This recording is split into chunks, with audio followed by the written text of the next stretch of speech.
प्यारे बच्चों नमस्कार। स्वागत है फिर से आपका उसी अध्याय जैव प्रक्रम में। कल हमने पाचन तंत्र के बारे में पढ़ा था, पाचन प्रक्रिया को अच्छे से समझा था।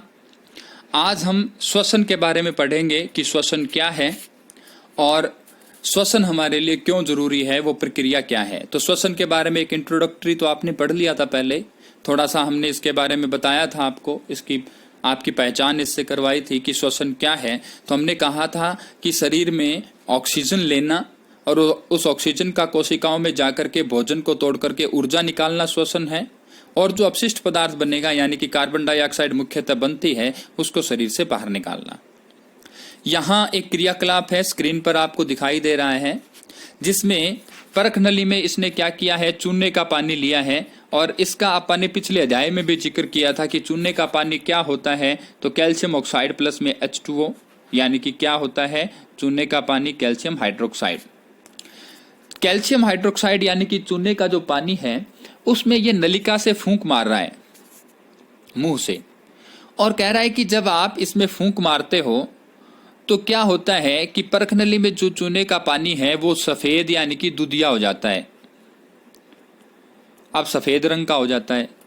और दूसरी एक परख नली ले रहा है जिसमें चूने के पानी के अंदर पिचकारी से हवा मार रहा है, तो वो पानी जो है चूने का वो ज्यादा मात्रा में दूधिया नहीं होता, ज्यादा जल्दी दूधिया होता है किसमें, जिसमें आपने मुंह से फूंक मारी।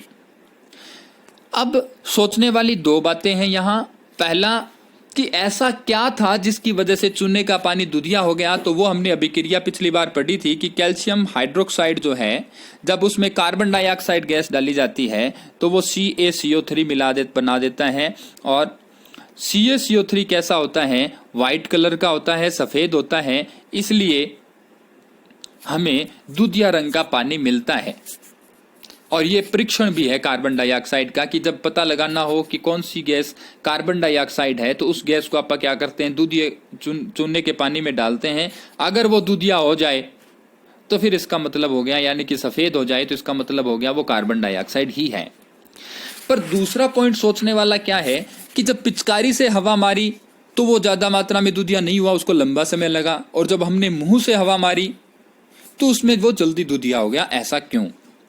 क्योंकि जब हम हवा छोड़ते हैं, निश्वास छोड़ते हैं, तो आपने 7वीं कक्षा में भी पढ़ा है कि जब हम हवा मुंह से छोड़ते हैं तो उसमें कार्बन डाइऑक्साइड की मात्रा ज्यादा होती है, इसलिए पहली परख नली में कार्बन डाइऑक्साइड की मात्रा मुंह से ज्यादा मिली, जिसकी वजह से वो जल्दी दूधिया हो गया।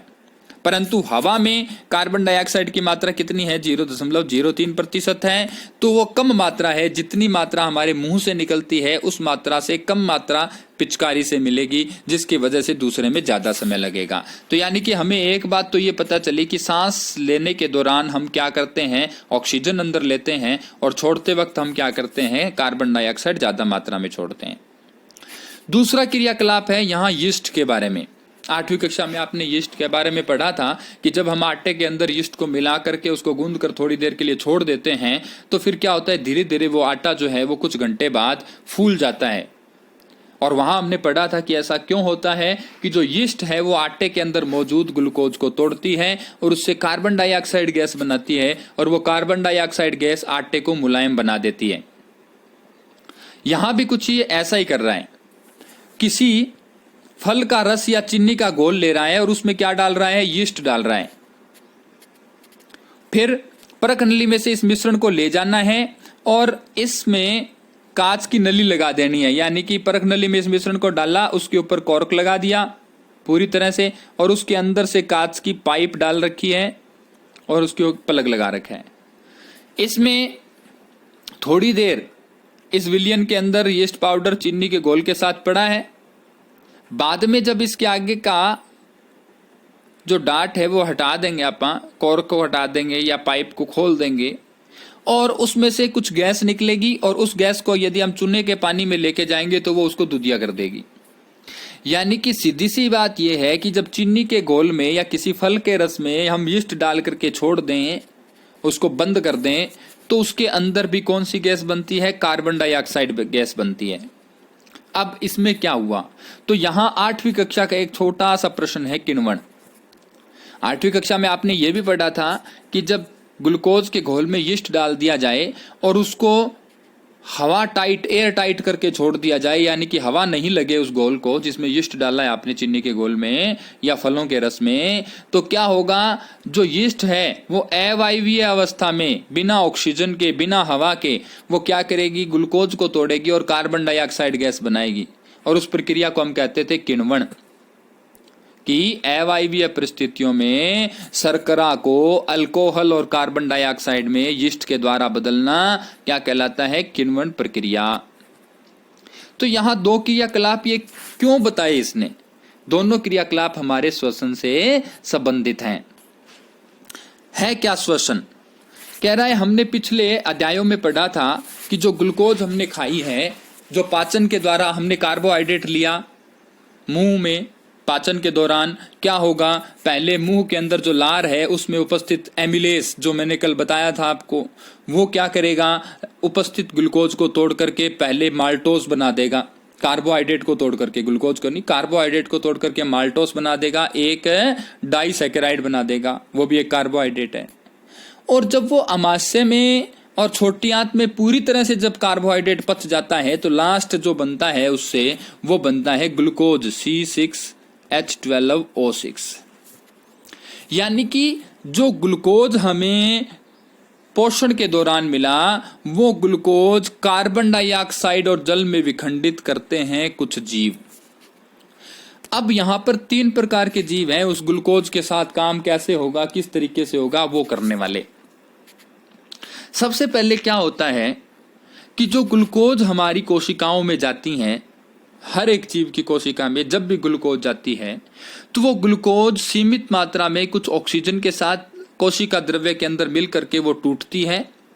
और टूटने के बाद, यानी कि पहला चरण क्या होता है कि जो ग्लूकोज हमने खाई वो ग्लूकोज कोशिकाओं में जाती है, और कोशिका में, कोशिका द्रव्य के अंदर पहला चरण ये होता है कि कोशिका द्रव्य के अंदर वो टूटती है और उसके टुकड़े होकर के हमें मिलता है पाइरूवेट। और ये सभी जीवों में होता है, चाहे कोई सा भी जीव है। सभी जीवों में पहला चरण जो है ग्लूकोज को तोड़ने का, उससे ऊर्जा निकालने का पहला चरण हुआ कि कोशिका द्रव्य में ग्लूकोज से बनता है पाइरूवेट। ये सब में होगा, यानी कि सबसे पहले ग्लूकोज में 6 कार्बन, जैसे मैंने कहा ना C6H12O6, तो कार्बन 6 अणु को 3 कार्बन वाले पाइरूवेट में विखंडित किया जाता है। अब ग्लूकोज में 6 कार्बन है, अब नया जो बना उसमें 3 कार्बन है, तो इसका मतलब कितने बनेंगे, नए 2 बनेंगे, क्योंकि कार्बन तो पूरे करने हैं ना, तो 6 इस तरफ थे और जो नए बनेंगे 3 दूनी 6, इसका मतलब 2 पाइरूवेट बन जाएंगे। तो पहले चरण में क्या होगा, ग्लूकोज जो है वो कोशिका द्रव्य में, कोशिका के अंदर जो द्रव्य है वहां टूट करके पाइरूवेट बनाएगा। और कितने पाइरूवेट बनाएगा, 2 पाइरूवेट, 3 कार्बन के 2 पाइरूवेट बनाएगा। तो पहली प्रक्रिया हमेशा हर एक में होता है और इसको हम कहते हैं ग्लाइकोलाइसिस। कोशिका द्रव्य में होती है ये प्रक्रिया। ये जो ग्लाइकोलाइसिस है, इसमें क्या होता है, ग्लूकोज टूटता है किसमें, पाइरूवेट में। कहां, कोशिका द्रव्य में। ये कहलाता है क्या, ग्लाइकोलाइसिस। ग्लाइकोलाइसिस है। एक चित्र दिखाया हुआ है, इसमें आप देख सकते हो कि सभी जीवों में सबसे पहले ग्लूकोज जिसमें 6 कार्बन है वो कोशिका द्रव्य में क्या बनाएगा, पाइरूवेट। कितने, 2 पाइरूवेट बना देगा। अब इसके आगे पाइरूवेट का क्या होगा, ये 3 प्रकार के जीव होते हैं। प्रश्न आता है कि विभिन्न पथों के द्वारा ग्लूकोज के विखंडन के बारे में बताइए। ये प्रश्न काफी बार आता है पेपर में। तो ये चित्र बनाना है आपने। सबसे पहले ग्लूकोज टूटेगा जी, किस में टूटेगा, पाइरूवेट में। हमें ये बताना है कहाँ, कोशिका द्रव्य में। इसको क्या कहते हैं, ग्लाइकोलाइसिस। तो सबसे पहले ग्लाइकोलाइसिस होगा। अब पाइरूवेट किस तरीके से टूटेगा, उसके आधार पर 3 प्रकार के जीव हैं। पहले यीस्ट जैसे जीव जो ऑक्सीजन की अनुपस्थिति में काम करते हैं, ऑक्सीजन होती नहीं बिल्कुल भी, यानी कि ये जीव जो हैं वो है अवायवीय। अवायवीय का मतलब जिनमें अ नहीं है, क्या, वायु, यानी कि ऑक्सीजन की अनुपस्थिति में काम करके क्या बनाते हैं ये, इथेनॉल और कार्बन डाइऑक्साइड। तो ये इथेनॉल यानी कि अल्कोहल यानी कि शराब बनाने की प्रक्रिया हो गई है। परंतु इसमें जो ऊर्जा बनती है वो ऊर्जा एटीपी के रूप में स्टोर होती है और कम ऊर्जा बनती है इसमें।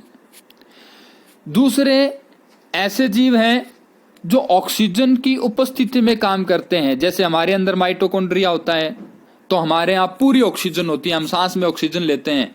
तो हम जैसे जीव जिनमें ऑक्सीजन उपस्थित है, यीस्ट में ऑक्सीजन क्या था, बिल्कुल नहीं थी, और माइटोकॉन्ड्रिया यानी कि हमारे अंदर क्या है, ऑक्सीजन है। तो वो क्या करते हैं, इस पाइरूवेट को तोड़ लेते हैं। किस में तोड़ लेते हैं, कार्बन डाइऑक्साइड और जल में, यानी कि पूरी तरह से विखंडित हो जाता है। और यहाँ भी ऊर्जा मिलती है और ये ऊर्जा हमें मिलती है ज्यादा मात्रा में। और ये जीव क्योंकि वायु की उपस्थिति में काम कर रहे हैं इसलिए क्या है, वायवीय। तो पहले हो गए अवायवीय जो वायु की अनुपस्थिति में काम करते हैं, और दूसरे हो गए कौन से, वायवीय जो वायु की उपस्थिति में काम करते हैं। कुछ एक और उदाहरण है हमारे पास कि कुछ वायवीय जीवों में जो मांसपेशियां होती हैं वो अगर लगातार काम करती रहें तो वहां ऑक्सीजन पर्याप्त मात्रा में उपलब्ध नहीं होती, यानी कि ऑक्सीजन की सीमित मात्रा हमारी मांसपेशियों में। वहां क्या होता है कि जो पाइरूवेट है वो टूटता है लैक्टिक अम्ल में, और साथ में मिलती है हमें ऊर्जा, और यहाँ ऊर्जा भी कम मिलती है। परंतु जो लैक्टिक अम्ल का बनना है ये हमारे लिए खतरनाक है, क्योंकि ये मांसपेशियों में जाके जम जाता है, जिसकी वजह से मांसपेशियां दर्द करने लगती हैं। तो आपने 7वीं कक्षा में पढ़ा था कि हमें क्रैम्प क्यों बनते हैं, तो क्योंकि कोशिकाओं के अंदर, मांसपेशियों के अंदर ऑक्सीजन का अभाव हो जाता है, फिर वहां पूरी तरह से वायवीय श्वसन नहीं होता, ऑक्सीजन के अभाव में लैक्टिक अम्ल बनता है, और वो लैक्टिक अम्ल जमने की वजह से हमें दर्द होता है। तो 3 तरीके हो गए, पहला ऑक्सीजन की अनुपस्थिति, दूसरा ऑक्सीजन की पर्याप्त उपस्थिति, तीसरा ऑक्सीजन का अभाव। और ये आपने पूरा चित्र याद करना है अच्छे से। अब जो कोशिका में जो ऊर्जा मिली हमें भोजन को तोड़ने के बाद, उस ऊर्जा का क्या हुआ, वह ऊर्जा एटीपी के रूप में संचित होती है। जैसे हम कोई कार्य करते हैं, किसी के घर जाके करते हैं, या स्कूलों में करते हैं, या हॉस्पिटल्स में करते हैं, जो नौकरी करते हैं वो काम करते हैं, और काम करते हैं जो वो किसके रूप में इकट्ठा करते हैं, काम के बदले में हमें क्या मिलता है, हमें मिलता है एटीपी। यानी कि एटीपी क्या मिलता है हमें पैसे मिलते हैं। ऐसे ही कोशिकाओं के अंदर क्या होता है, जो ऊर्जा निकलती है वो एटीपी बनाती है, और वो एटीपी किसके रूप में, वो ऊर्जा किसके रूप में संचित हो गई, एटीपी के रूप में संचित हो गई। और वो एटीपी एक प्रकार से, जिस प्रकार हम पैसों का इस्तेमाल अन्य चीजों को खरीदने के लिए करते हैं, वैसे हमारी कोशिकाएं दूसरी क्रियाओं को करवाने के लिए उस एटीपी का इस्तेमाल करती है। इसलिए एटीपी है ऊर्जा मुद्रा। यानी कि जो ऊर्जा निकली कोशिकीय श्वसन द्वारा, वो एटीपी एडिनोसिन ट्राइफॉस्फेट के रूप में संचित हो गई, और जब एटीपी टूटेगा तो उससे वापस ऊर्जा निकल जाएगी, हम वापस ऊर्जा ले लेंगे उससे। तो जितनी ऊर्जा मिली वो एडीपी एडिनोसिन डाइफॉस्फेट के साथ एक फॉस्फेट जोड़ देती है, और दोनों को जोड़ करके वो ऊर्जा क्या बना देती है, एटीपी। और एटीपी में कितनी ऊर्जा होती है, एटीपी में ऊर्जा होती है 30.5 किलो जूल पर मोल। 1 मोल एटीपी अगर शरीर में पड़े हैं तो इतनी ऊर्जा पड़ी है हमारे पास। और इसी ऊर्जा का उपयोग हम विभिन्न प्रकार से करते हैं। जैसे पहले हम विद्युत ऊर्जा को बैटरी में संचित कर लें इन्वर्टर के द्वारा, फिर बैटरी का इस्तेमाल अलग अलग कामों में करें, तो वैसे ही हमारा शरीर जो ऊर्जा है उसको एटीपी के रूप में संचित करता है, और फिर उसी ऊर्जा का इस्तेमाल अलग अलग कार्यों के लिए करता है। क्या क्या कार्यों के लिए एटीपी का इस्तेमाल होता है, पेशियों के सिकुड़ने के लिए, प्रोटीन बनाने के लिए, तंत्रिका आवेग के संचरण के लिए, इन सभी कार्यों के लिए हम एटीपी का इस्तेमाल करते हैं।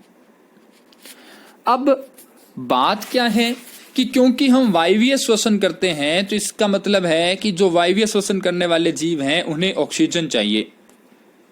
अब ऑक्सीजन कहां से मिलेगी, कैसे हम लेके जाएंगे, तो वायवीय जीव ऑक्सीजन की मात्रा को, पर्याप्त मात्रा को कोशिकाओं में भेजने के लिए क्या करते हैं, कुछ तरीके बनाते हैं ऑक्सीजन अंदर लेने के। अब पौधों में तो तरीका आपने पढ़ा था, रंध्र छिद्र हैं जो गैसों का आदान प्रदान करते हैं,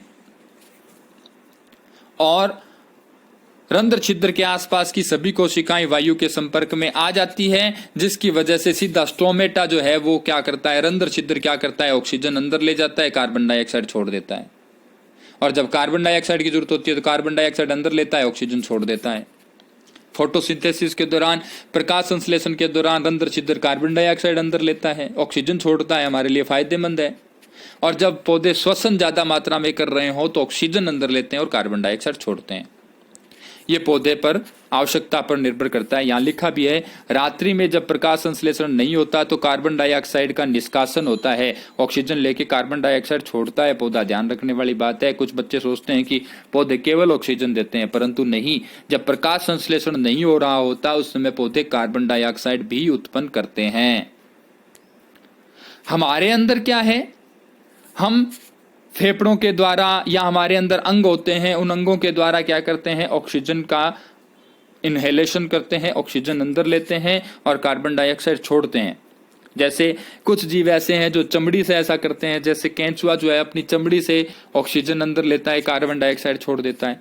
कुछ गलफड़ों से सांस लेते हैं, जैसे मछलियां पानी के अंदर रहती हैं तो वो गलफड़ों से ऐसा करती है, ऑक्सीजन अंदर लेती है, पानी की में घुली हुई ऑक्सीजन ले लेती है और कार्बन डाइऑक्साइड छोड़ देती है। कुछ जीव ऐसे हैं जो फेफड़ों से करते हैं, ज्यादातर स्थलीय जीव जैसे हम जैसे जीव फेफड़ों से सांस लेते हैं। तो अलग अलग जीव अलग अलग तरीके से कार्य करते हैं। अब बात है कि पानी में रहने वाले जीवों में और स्थल में प्रश्न बनता है, ये पानी में रहने वाले जीव और स्थल पर रहने वाले जीव, क्या दोनों में ऑक्सीजन की बराबर मात्रा मिलती है? क्या दोनों में कोई फर्क नहीं है? बहुत फर्क है।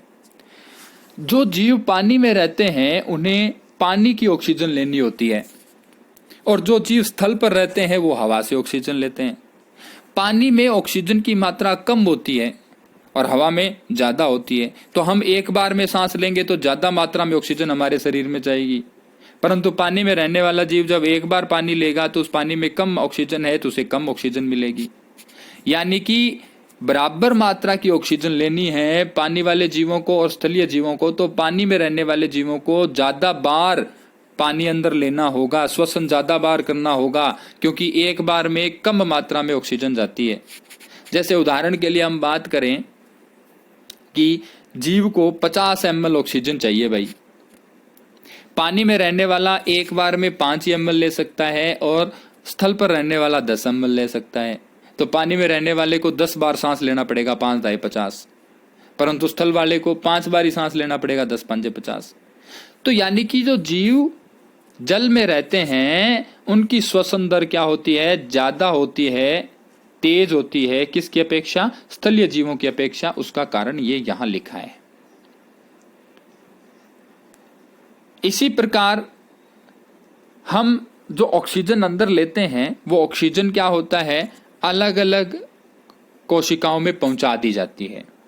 अब जैसे हम फेफड़े से सांस ले रहे हैं तो फेफड़ा ऑक्सीजन को अवशोषित करेगा, और जिस चीज ने अवशोषण करना होता है उसका सतही क्षेत्रफल ज्यादा होना चाहिए। जैसे हमने पिछले लेक्चर में बात करी थी कि छोटी आंत अवशोषित करती है पोषक तत्वों का, तो उसमें दीर्घ रोम पाए जाते हैं जो ज्यादा मात्रा में स्थायी क्षेत्रफल बढ़ा देते हैं, जिसकी वजह से वो अवशोषण ज्यादा करते हैं।